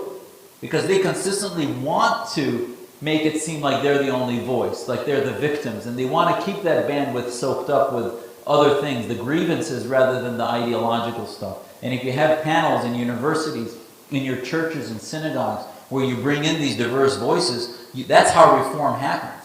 Next, engage your business community. I think this is a lay movement. If you look in Western European history, the Christian Reformation was stimulated, I believe, by many in the lay community, and similarly, so many didn't even only have to be the Christian community that drove that. And also, talk to your Muslim acquaintances. We've gotten so many of contacts that didn't know about us, but were physicians, attorneys, and others that knew other Muslims that said, oh, have you met Zuhdi or have you met Raheel and have you talked to them? So many of you have your own Muslim contacts, and they don't have to become spokespeople and get all the arrows that we get. They can be on our email list, they can get their youth involved in other programs. And our youth programs aren't always frontal programs that are the ones taking all the abuse, if you will. We hatch other organizations that allow the youth to develop their own identity, separate from those of us that are hitting it frontally. Lady over here.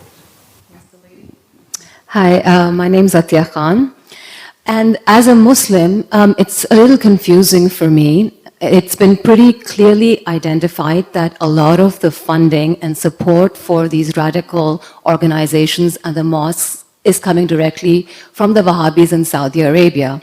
Why is it that America is such a close friend and ally of Saudi Arabia, and it's the individuals, Muslims, citizens, that are being used as an excuse for taking away the liberties of other American citizens and putting a hole in the Constitution and liberty and freedoms that are part of the American Constitution, while you are the government is very pally and supportive of the Saudi regime. I couldn't agree with you more. And this is where I was talking about me being critical of the Bush administration and others. This is a non-political issue, but yet the paradigm, and I have a chapter in my book called Changing the Paradigm. And it's about the fact that so far, and a lot of this had to do with the Cold War, as Salim and us have talked about before. Remember, when the Cold War was happening, the Middle East was just a playground in trying to find the enemy of my enemy. So we divided up the powers in the Middle East into those that were with the West and those that were with the Soviets. And my grandfather, who fought for freedom in Syria from the 40s on, he realized that the main devastation happening in Syria was because of Soviet intervention. But after 1989, that ended. And what happened was we never pivoted our foreign policy away from that paradigm, where it was binary. We have somehow in the West looked upon it, and President Obama recently stepped into all this nonsense where Telemundo was asking him, well, is Egypt an ally or not? And he went back and forth. He goes, well, they're sort of an ally, but they're a friend. And in actuality, by him not saying they're an ally, he actually misspoke. The White House then corrected him because there are strict statutes that define who is an ally and who isn't. And NATO defined who is our ally, and Egypt was defined as such. We have to revisit that whole thing because the binary equation, ally or enemy, is just inadequate.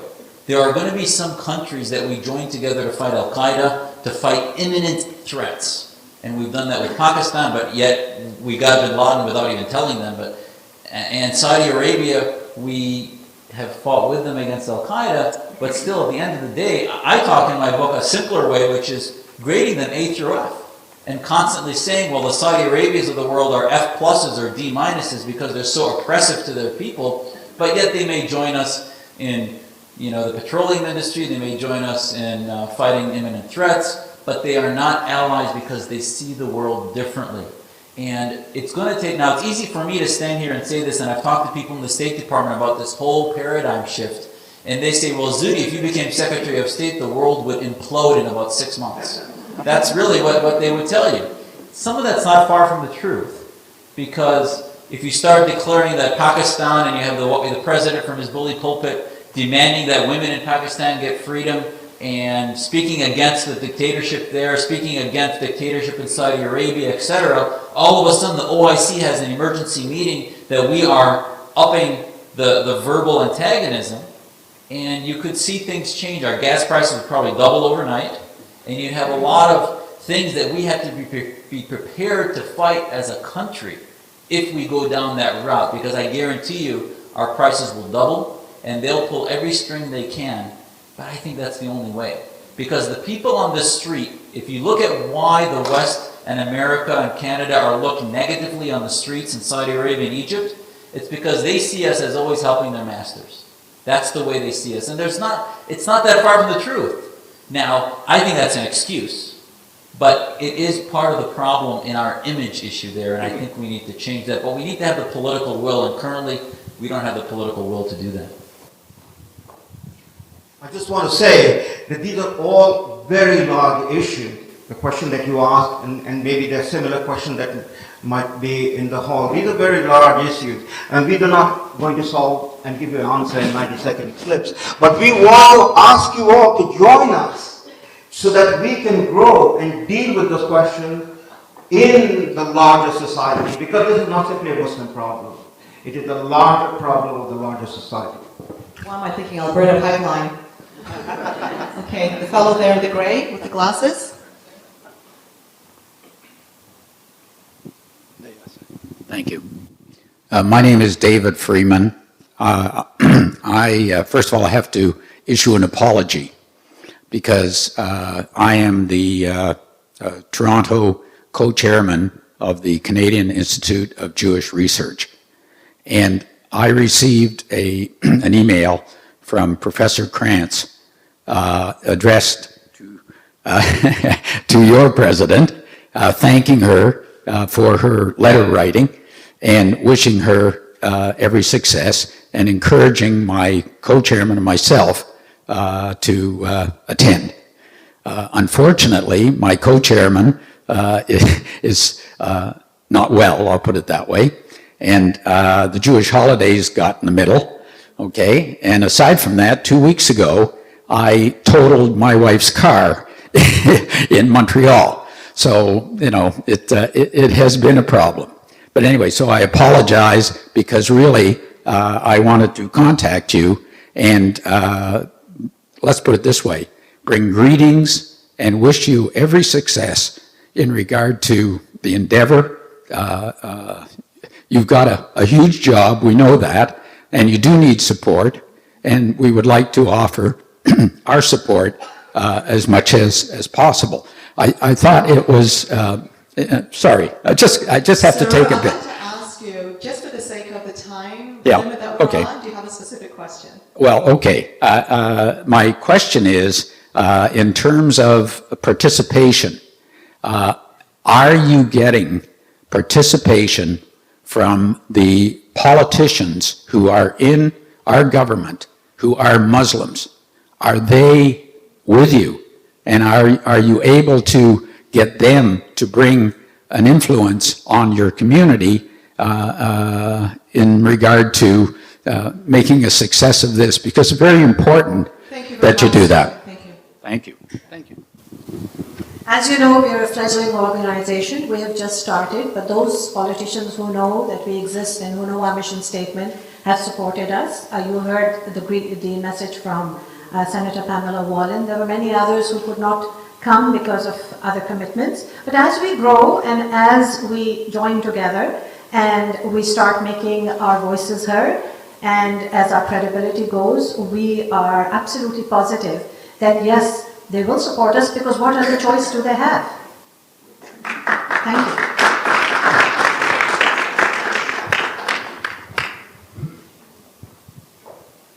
Do I see any other hands? I know you're thinking it. Okay, the fellow in the back there, right at the back to the left, to my left.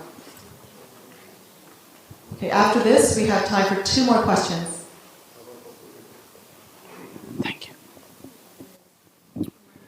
Good evening, everybody. Assalamu alaikum. My name is Mohammed Bari. I do have a question. Actually, it's not only my question. I think it should be for everybody's question. Speaking about solutions, as you mentioned that we have billion Muslims around the world. So only a few thousands people are radical. So what are the steps we are taking from the Western world to bring them into a peaceful life? Those people, they are engaging in all those violence. Actually, they are like simple people like us. They have, they have families, they have like childrens, but why they are ready to sacrifice their life? So these questions to everybody, and I think this is our time to find some solutions, not in a different way. I mean, killing them, or that's not the way. So we should bring them into peace. Thank you. Thank you for that question. As you know that many of the people that we're talking about live in countries where there are socioeconomic reasons, there are political reasons, there are many different reasons that they get involved in violence. Very often these are poverty-stricken countries, these are children who have been brainwashed in madrasas. So when we talk about education, enlightenment, the knowledge and the security of knowing that their faith does not allow violence, many of these young people, and I have spoken to them, I have traveled across universities in a lot of countries and spoken to young students and have asked them the question that, can you tell me from the Quran if this is acceptable? They haven't even read it. They have just been told by somebody else. So when young people like you start thinking for yourself, when you start questioning and when you start really understanding that this violence is not the solution, that there are other ways in which the problems can be solved. And I'm not saying that there aren't problems, we all know that there are. That is when the solution will come. That is when we will find change through education and enlightenment.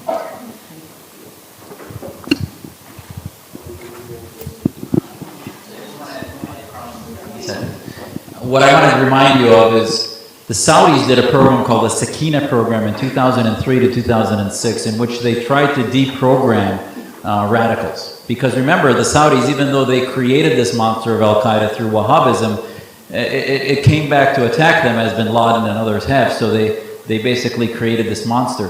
The Sakina program had a recidivism rate of violence of 30 to 40% after they would tell them, well, the passages in the Quran don't teach that. And I bring this to you as an example because violence is just that final step.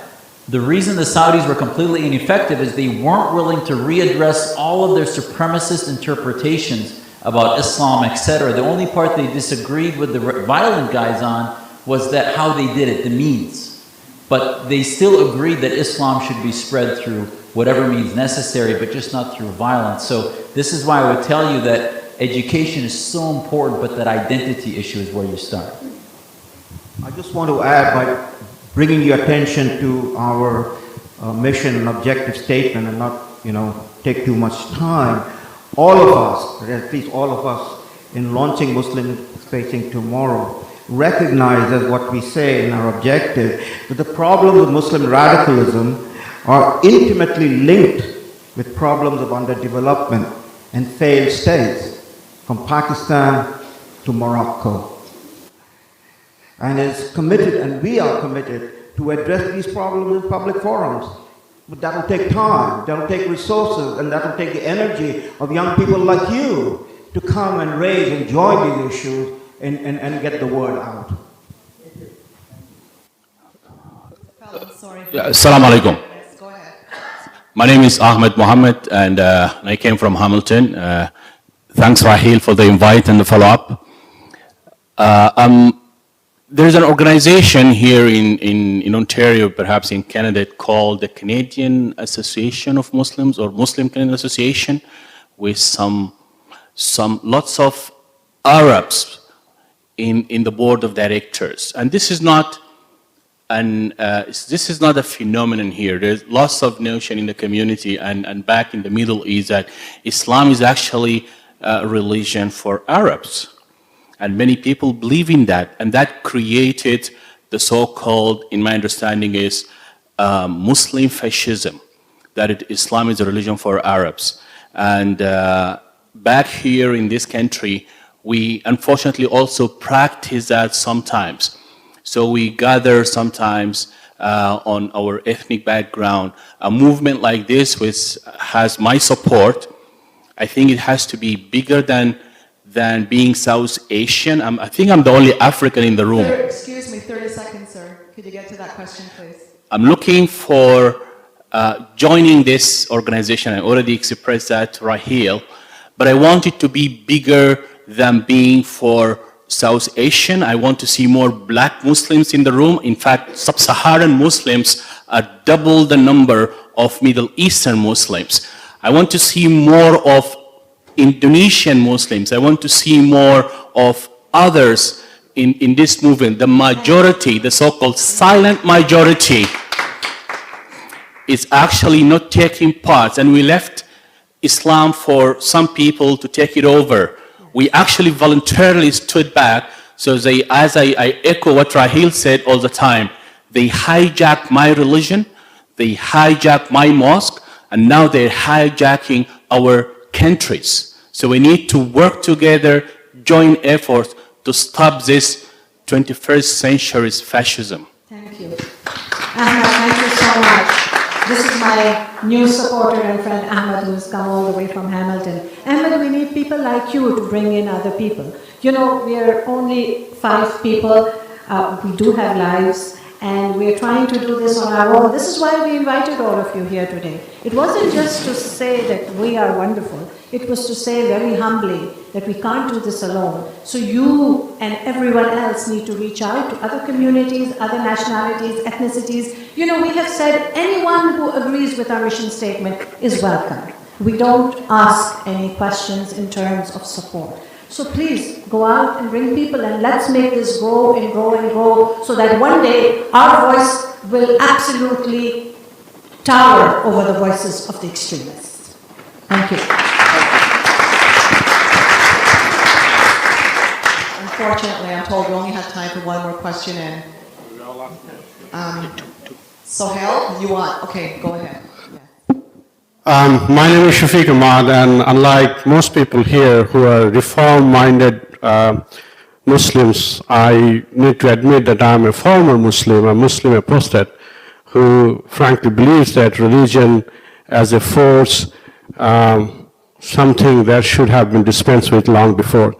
Anyway, the specific question I have, I hear a lot about creating a situation, an environment where there'll be separation of the state in Muslim countries as came about in the United States in roughly about 1770s. And the name here is Council of Muslims Facing Tomorrow. Now, I think we'll have to recognize that that world is gone. We are here in the 21st century with scientific explanation of natural history. We now know, So what specifically I'm asking, aren't we setting these people who are like young people now, to a backward-faced set of dogmas by calling them for Muslims? Why can't we just say, are you former Muslims? You have an issue with the name, sir? I don't have any issue, I'm just curious. Yes, it will be helpful.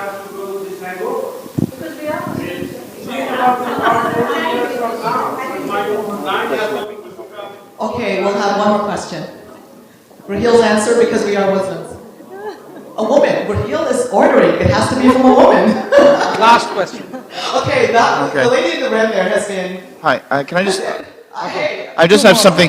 I'm only trying to be... You and then the lady in the red. I'm only trying to make a helpful suggestion in that I'm not on any mailing list here or have any way of getting in touch with MFT. And I was wondering, just to make sure that people can connect with you, if you want to take emails when you leave, or if you're going to give out a website so that we can contact you. We have flyers outside. The only one I got was from the AIFD. I didn't see it. Oh, along with that, there are other flyers. Good for us. The easy way, type into the subject line if you're really desperate, and just put Muslims Facing Tomorrow and you'll get the website. And please take a flyer with you, because there are in the foyer. Okay. Okay, the lady in the red. Okay. Hi, my name is Margaret Kappa, and my question is about public policy.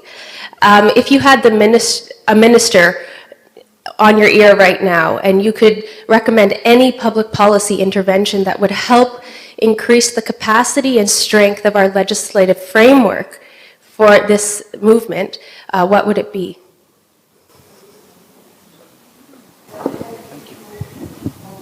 Well, speaking not as simply Salim Mansur, but the Council for Muslim Facing Tomorrow, which we are launching, and if our opinions are being sought, and we just have a limited time, limited time to explain what is it that we stand for, what we expect of our government, then as a Muslim we would be saying, we are freedom-loving Muslim. We want to see that our freedom in Canada be protected fully on the basis of our individual rights and the Constitution of Canada, the Charter of Rights and Freedom. And if I might have another 15 seconds, I've had the occasion to make such a point in Ottawa, and in the discussion pointed out to the very skeptical Canadian crowd. There's a skeptical crowd because people in government are all very much skeptical and cynical about many different issues, but pointed them out, reminded them that the story of Aqsa Parvez, I don't know how many of you know about this story of Aqsa Parvez, this young girl, this teenager who was strangled by her parent or by her father in Mississauga. And my observation was for the people in Ottawa that, at the end of the day, why Aqsa Parvez died, why she was killed, she just wanted to be like any other young Canadian woman of her age, going to school, being able to go out, dress the way she wanted to dress, just as her friends in school were being dressed. That is, to assert her right to be a free person under our own Charter of Rights and Freedom. That is the definition of freedom for which Aqsa Parvez was killed. You see? And that's what we are talking about. We're not talking about something abstract. We're not talking about something with our heads in the cloud. We are talking about us as Canadians who happen to be Muslim. That we and our voices be fully heard and understood by a government that, under the pressures of politics, which is all what politicians are, they're all hound dogs looking for vote. They're going to the mosque or the gurdwaras or the temple looking for the votes, And in the mosque, we have the problem I don't want to repeat what Zuhdi has discussed this evening for us. Thank you. As far as specific policy recommendations, our government, for example, has been focusing on violent extremism, which could be anything. What is that? And if you look, for example, the only branch that actually had defined what the policy should be, the CIA had on its website a section devoted to the section on the study of political Islam. And there was a unit on the study of political Islam that's part of the CIA work. And they did that in Afghanistan, Iraq, and all over the world. Now, the head of that unit now has been going around America, former head, complaining that it was targeting Muslims, etc. All I can say is that that type of work needs to be put on steroids and needs to be financed by, and with advisors like Muslims that you've seen here today, not the Islamist groups that don't want that looked at, but Muslims that are looking at reform. Because if our government, remember, look at the Cold War, at the height of the Cold War, how much was ours and your government spending? How many experts in Parliament and in Congress did we have telling and advising our government on communism? Hundreds of experts at the FBI, at all of them. We're spending no money on that. You could count them on one hand, 3 of whom are in hiding and don't announce who they are, but that are working for advice. So we need to start shifting towards a policy procedure that targets political Islam as a theopolitical ideology. Now, Americans on the left especially, you'll say, Zuhdi, that's against our First Amendment, etc. I mean, talk about a Trojan horse, then how do you fight it if you can't identify it? And that's why you need to work with Muslims. And I think second is to begin to build councils of advisors that provide this and lift up, because what happens in our community, the tribalism, so many Muslims support us, but they say, well, the government's policy is to work with CARE and work with ISNA, so even though you guys are right, I got to work with these guys because they got the ear of Secretary Clinton, they got the ear of President Obama, you guys are irrelevant. So I can't tell you enough how much the theory, if you build it, they will come. Ultimately, if the government starts having a policy in which they have a litmus test, the Brits, for example, just do your research on Britain.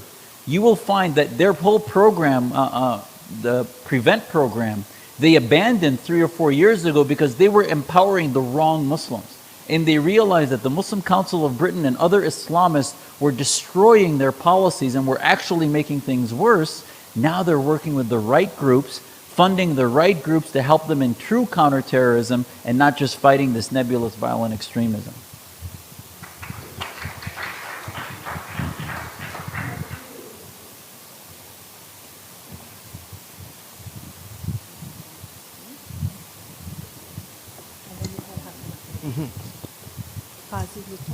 Yeah.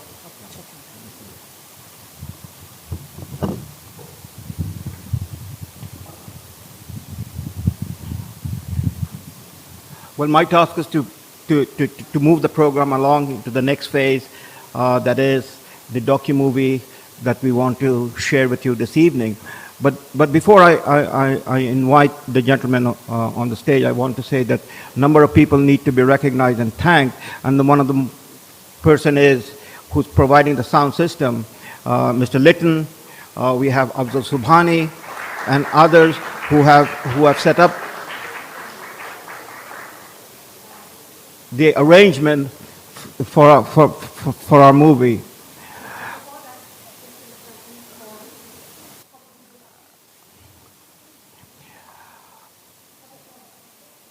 Okay, so before I move along, I just want to share a few thoughts with you and then call Hassan over to introduce the docudrama or docu-movie that he has for this.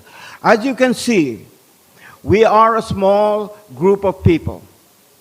We are taking this move and effort to draw upon the support of the Canadian public through our writing, through our media performances, to get behind us in presenting the face of Islam that we believe in and want to share.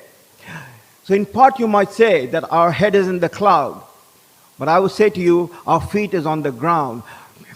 When I was writing to my friends and circulating the event for tonight, as was Raheel doing, we were very aware of what we are getting into. We are a very small force if you talk about numbers and people, but even much less resources We have hardly any resources, and we are facing immense, powerful groups, such as the established mainstream Islam, backed by the petrodollars, states, OIC, etc., etc. It will need the effort of others who believe in our mission to be able for us to go forward with the support of the people who come and join us. But we take heart from the fact that we believe that our voices and our consideration resonate with the vast body of our citizens, Canadians, of all denomination or all faith background or of no faith background. So in my letter that I was circulating, I wrote to my friends that we are the proverbial David confronting the Goliath. But we are ready to confront the Goliath. And one of my friends wrote back, and I want to share this with you before I call on Hassan. My friend wrote back from the United States saying, remember, when the army with which David was moved into the field, and the army was the first that saw Goliath, the word went round, wow, what a giant this man is on the field. How shall we confront him or fight him? And then David came on the scene, and he saw the giant on the horizon. And his response was, wow, how mighty and big he is. How can I miss him? And you know the story, the rest of the story. So we are the David, but we know who the Goliath is, and we know what is the soft spot. The soft spot is basically trying to choke off the freedom of Muslims. If anybody needs freedom today around the world, it's most importantly the Muslims need it themselves. Because you know, freedom, as Elias Canetti, one of my favorite authors, writes, begins with breathing. The origin of freedom lies in breathing. Muslims are suffocated around the world. We at least want to breathe here in Canada the fresh thoughts that needs to be done so that we can then express the hopes, aspirations, longings of all the Muslims who are being suffocated around the world. Because we are in a free country, and we want our brothers and sisters in this free country to join our hands, because we cannot do it alone. But we will slay the Goliath. It might not be me, but it'll certainly be my daughter. Thank you. And before I do that, I want to call Hassan. Hassan, who is one of our members, founding members, an extremely talented person, as you will see. He is the writer, the director, and the producer of this docudrama. But this is not the only one that Hassan has done. He has been doing this now for past many years, and several of his docu-movies have been screened in Hollywood, in Oxford, in London, England. But most importantly, in the age of internet that we are living in, his docudramas or docu-movies have been subtitled and translated into many different languages, from Arabic and Turkish and Urdu to, of course, English and French and other European languages. So the word is getting out. I'll leave it to Hassan to tell you what this one is all about. And then I hope you will stay with us, because that's the last part of our evening, and see what Hassan is presenting. Thank you so much. Hassan, it's all yours.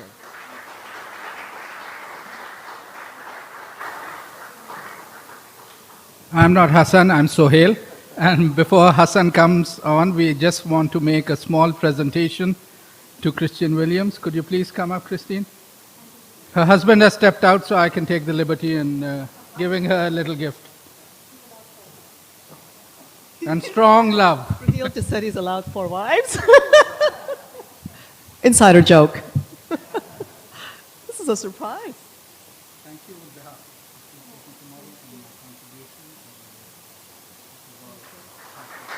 It was a privilege being here tonight. Thanks to all of you. and especially the wonderful folk here that are moving this movement ahead. We want you all and hope that you will support them in every which way you can. Thank you.